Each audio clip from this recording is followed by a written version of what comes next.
নাটকীয়তায় ভরপুর এক ম্যাচের অবসান। টাইগার কাপ্তান শান্তর 2 সেঞ্চুরি, স্পিনার নাঈম হাসানের 5-এর সাথে লঙ্কান ওপেনার নিশাঙ্কার 189 রানের ইনিংস।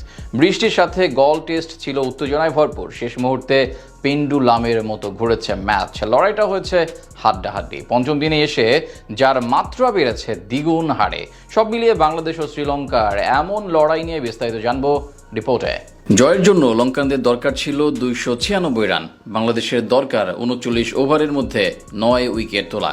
এমন সমীকরণ নিয়ে বল করতে নামে টিম টাইগার্স। গলের স্পিন বান্ধব উইকেটে তখন পর্যন্ত স্বপ্ন দেখছিল বাংলাদেশের সমর্থকরা। প্রথম ইনিংসে টাইগারদের নেওয়া 495 রানের জবাবে ব্যাট করতে নেমে বেশ সাবলীল ছিল লঙ্কান ব্যাটাররা। তৃতীয় দিন টপ অর্ডারের পারফরমেন্স তেমন ভাবে প্রতিরোধ করতে পারেনি নাজমুল হোসেন শান্তর দল। তবে চতুর্থ দিন ম্যাচের মোড় ঘুরিয়ে দেন বোলাররা। টাইগার স্পিনার নাঈম হাসানের ফাঁদে পড়ে 485 রানে অল আউট হয় স্বাগতিক ব্যাটিং লাইন আপ। 10 রানে এগিয়ে থেকে ব্যাট করতে নেমে গতকাল দারুণ শুরু করেন ওপেনার সাদমান ইসলাম। আনামুল হক বিজয় এবং মমিনুল আস্থার প্রতিদান দিতে না পারলেও শান্তকে সাথে নিয়ে বেশ ভালোভাবে দলকে এগিয়ে নিয়ে যেতে থাকেন বামহাতি ওপেনার। যদিও হাফ সেঞ্চুরি করার পর বেশিক্ষণ স্থায়ী হতে পারেননি তিনি। চতুর্থ দিন শেষ বিকেলে ব্যক্তিগত 76 রানে এলপিডব্লিউ শিকার হন সাদমান। এরপর নতুন করে পার্টনারশিপ গড়েন মুশফিকুর রহিম ও নাজমুল হোসেন শান্ত। প্রথম ইনিংসের পুনরাবৃত্তি ঘটিয়ে এবার ব্যাট করতে থাকেন সাবলীল ভাবে। তখন অবশ্য ম্যাচ চলছিল অনেকটা নিশ্চিত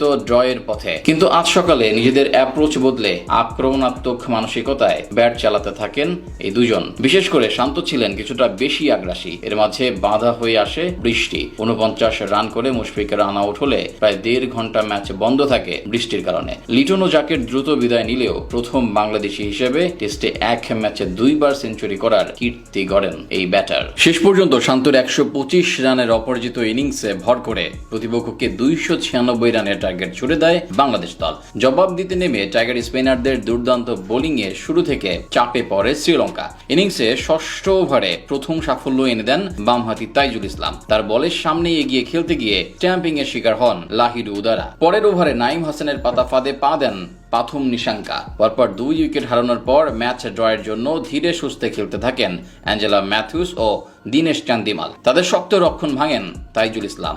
20তম ওভারে বিদায়ী টেস্ট খেলা ম্যাথিউসকে ফিরিয়ে আবারও ম্যাচ জয়ের স্বপ্ন দেখান বামহাতি এই স্পিনার। ক্ষণিক পর চান্ডিমালকেও আউট করেন তিনি। 50 রানের আগে 4 উইকেট হারিয়ে চাপে পড়ে স্বাগতিকরা। এরপর পুনরায় প্রতিরোধ গড়ে তোলেন কামিন্দো মেন্ডিস এবং ক্যাপ্টেন ধনঞ্জয় ডি সিলভা। তাদের দৃঢ়তায় ধীরে ধীরে ফিকে হতে থাকে বাংলাদেশের ম্যাচ জয়ের সম্ভাবনা। শেষ পর্যন্ত আর পেরে ওঠেনি বাংলাদেশ। ফলে লড়াই করেও ড্র নিয়ে সন্তুষ্ট থাকতে হলো শান্তদের। তবে এই ম্যাচে ক্রিকেটারদের অ্যাপ্রোচ ছিল চোখে পড়ার মতো।